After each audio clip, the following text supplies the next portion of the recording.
subscribe.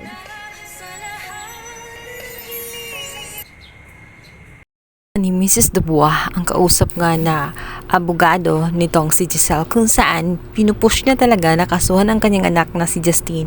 Nararapat umano na parasahan itong si Justine sa kanyang ginawa. Hindi pinalagpas ni Giselle kahit pa anak niya ito. Kung kaya't nasabi nga nitong si Mrs. Dubois na kaya pala ang dali lang niyang parusahan itong si Zoe dahil nga maging sa kanyang sariling laman at dugo ay wala siyang pakialam at hindi pa rin niya ito pinapalagpas sapagkat napakatigas ang kanyang puso. Dito naman naisip ni Mrs. Dubois na i-share ang kanyang kwento tungkol sa kanyang love life maging sa kanyang strange daughter.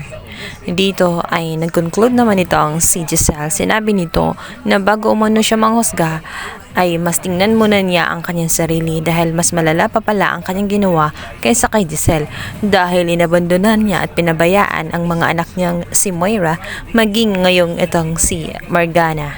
Nasasayang lamang ang oras nitong si Giselle kung kaya't iniwan niya kaagad-agad itong matanda. At sa kabilang banda, ito namang si Chang Susan ay agad makasagap ng balita tungkol sa kwento-kwento nga ng mga marites ng Apex kung saan paparating na nga daw ang isa pang anak nga nitong si Chantal na ito nga si Morgana. Ni Annalyn ay maaring kapatid yun ni Moira sa kanyang French na asawa na si Dubois. Subalit hindi, dugtungan nitong si Chang Susan sapagkat isa siyang Chinese, may lahi siyang Chekwa at siya ay si Morgana Go. Go ang kanyang apelyido. Ang ipinagtataka lamang ni Chang Susan sapagkat sinubukan nga niyang i-search ito sa internet upang malaman kung ano ang pinagmulan at ang buong detalye ng buhay nito ay walang lumalabas sa internet. Kaya naman katakataka umano ang katauhan nito. Ngunit isa lang daw umano ang kanyang nasisigurado na demonyo din siya kagaya ng kanyang kapatid na si Moira maging kanyang inang si Chantal. Ito naman ay napasagot itong si Annalyn. Sinabi nito na Chang Susan maghunos dili ka. Huwag agad-agad manghusga. Hindi naman si Mrs. Dubois ang nagpalaki sa kanya. Siguro naman ay hindi niya kasi kauri ang mga yun. Subalit, baka umano nakakalimutan nila na itong si Chantal, itong si Zoe, maging itong si Moira ay parehas na parehas ang ugali. Kung kaya't iisa ang kanilang dugo, iisa din ang pag-uugali. Kaya't hindi malayong ganun din ang pag-uugali nitong si Morgana Go. Kaya mas lalong delikado ang buhay nila at ang paligid nila gayong maraming nakakapasok na masasamang elemento kagaya na lamang ni Chantal. Ngayon ay may isa pa siyang dadalhin. Ito nga ay si Morgana Go.